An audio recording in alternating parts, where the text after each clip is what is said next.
Welcome to our channel. இன்னைக்கு cook with கோமாலியில் ஸ்ருதிகா அவங்க பண்ண சாமை சாக்கோ லாவா கேக் ரெசிபி தான் பார்க்க போகிறோம். இதே மாதிரி குக் வித் கோமாலியில் இருக்க ரெசிபீஸ்லாம் அப்லோட் பண்ணியிருக்கேன், மறக்காமல் செக் பண்ணிவிடுங்க. இந்த கேக் பார்த்திங்கன்னா செம்ம சூப்பர் ஹெல்த்தியாக நம்ம மில்லட் வச்சு பண்ண போகிறோம்.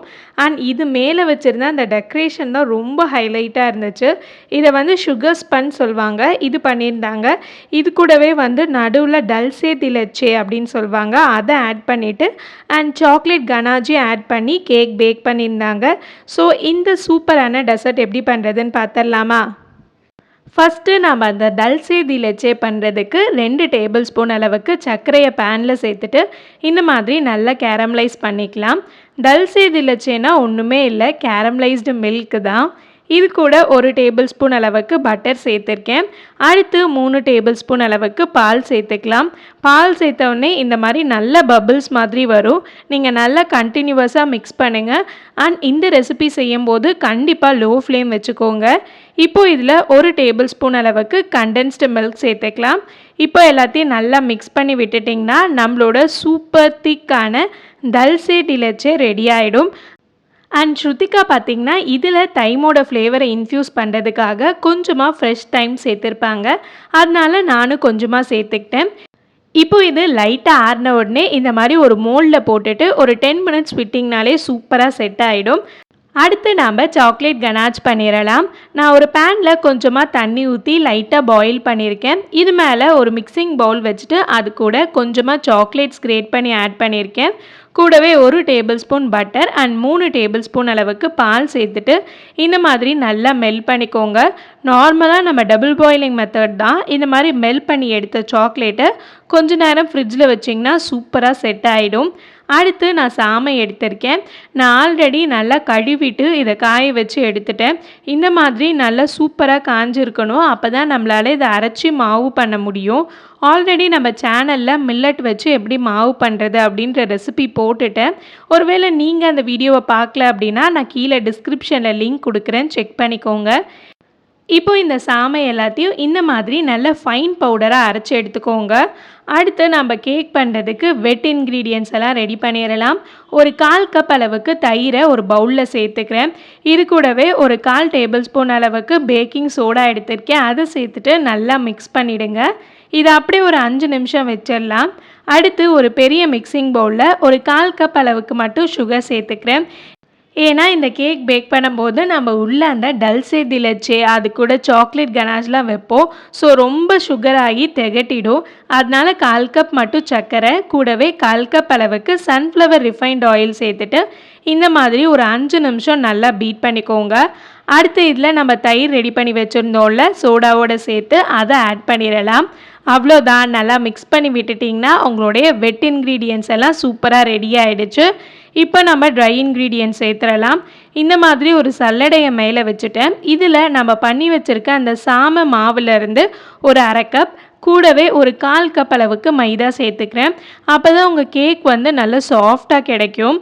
இது கூடவே ஒரு பிஞ்ச் அளவுக்கு சால்ட் சேர்த்துக்கோங்க. அண்ட் நம்ம சேனலை கண்டினியூஸாக பார்க்குறீங்கன்னா உங்களுக்கு தெரிஞ்சிருக்கும், நான் எப்பயுமே சாக்லேட் கேக்ஸ் பண்ணும்போது கொஞ்சமாக வந்து இன்ஸ்டன்ட் காஃபி தூள் போட்டுப்பேன். ஸோ அது ஒரு நல்ல ஃப்ளேவர் கொடுக்கும், நீங்களும் ட்ரை பண்ணி பாருங்கள். இப்போ இதில் ஒரு 2 டேபிள் ஸ்பூன் அளவுக்கு கோகோ பவுடர் சேர்த்துட்டு இந்த மாதிரி நல்லா சலிச்சு விட்டுக்கலாம். அப்போ தான் உங்களோட கேக் பேட்டர் வந்து நல்லா ஸ்மூத்தாக கிடைக்கும். இப்போ நார்மலாக கட் அண்ட் ஃபோல்ட் மெத்தடில் இதை மிக்ஸ் பண்ணி விட்டுருங்க. அவ்வளோதான், நம்மளுடைய பேட்டர் வந்து சூப்பராக ரெடி ஆகிடுச்சு.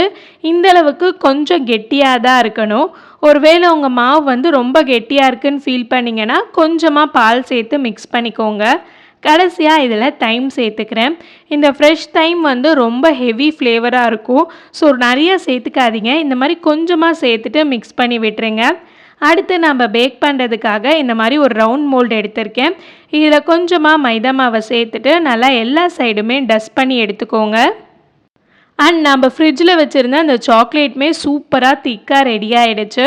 இப்போ நம்ம மோல்டில் நம்மளோட கேக் பேட்டர் எல்லாத்தையும் ஆட் பண்ணிடலாம். ஃபஸ்ட்டு கொஞ்சமாக ஆட் பண்ணிக்கோங்க. இதுக்கு உள்ளார நம்ம பண்ணி வச்சுருக்க அந்த சாக்லேட் கனாச் கொஞ்சம் சேர்த்துக்கணும். லைட்டாக டேப் பண்ணி விட்டுட்டு அதுக்கப்புறம் இந்த மாதிரி சென்டரில் சேர்த்துக்கோங்க. அடுத்து நம்ம டல்சே தி லெச்சேல தைம் இன்ஃப்யூஸ் பண்ணி வச்சுருந்தோம்ல, அதையும் இதில் சேர்த்துடலாம். இப்போ இதுக்கு மேலே கொஞ்சமாக சாக்லேட் கனாச் ஆட் பண்ணிவிட்டு மீதி இருக்க கேக் பேட்டரியும் ஆட் பண்ணிக்க போகிறேன். இதை அவனில் 180 டிகிரி செல்சியஸில் ஒரு 20 மினிட்ஸ் பேக் பண்ணிங்கன்னா நல்லா பர்ஃபெக்டாக ரெடி ஆகிடும். அண்ட் நல்லா ஆறுனதுக்கு அப்புறமேட்டு நீங்கள் டீமோல் பண்ணி பாருங்கள். அவ்வளோதான், நம்மளோட கேக் சூப்பராக ரெடி ஆகிடுச்சு. அடுத்து நம்ம அந்த சுகர் ஸ்பன் பண்ணுறதுக்கு 2 டேபிள் ஸ்பூன் அளவுக்கு சுகரை ஒரு பேனில் சேர்த்துட்டு இந்த மாதிரி நல்லா கேரமலைஸ் பண்ணிக்கோங்க. சுகர் ஸ்பன் பொறுத்த வரைக்கும் நல்லா டார்க் ப்ரௌனாக ஆகணும்னு அவசியம் இல்லை. லைட்டான கலரில் கேரமலைஸ் ஆனாலே போதும். இப்போ அடுப்பை ஆஃப் பண்ணிடலாம்.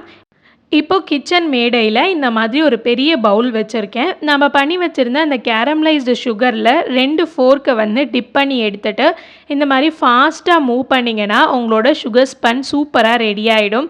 பாருங்கள், பார்க்கவே நல்ல காற்றுல ரொம்ப மெலீஸாக இருக்க மாதிரி இருக்கும். அண்ட் இதை லிஃப்ட் பண்ணும்போது ரொம்ப கேர்ஃபுல்லாக லிஃப்ட் பண்ணுங்கள், இல்லைனா உடஞ்சிரும். அண்ட் இந்த ஸ்பன் வந்து நீங்கள் எப்பயுமே வந்து ஒரு ஏர்டைட் கண்டெய்னரில் போட்டு ஸ்டோர் பண்ணிவிடுங்க. காற்று பட இதை சீக்கிரமாக கரைஞ்சிடும்.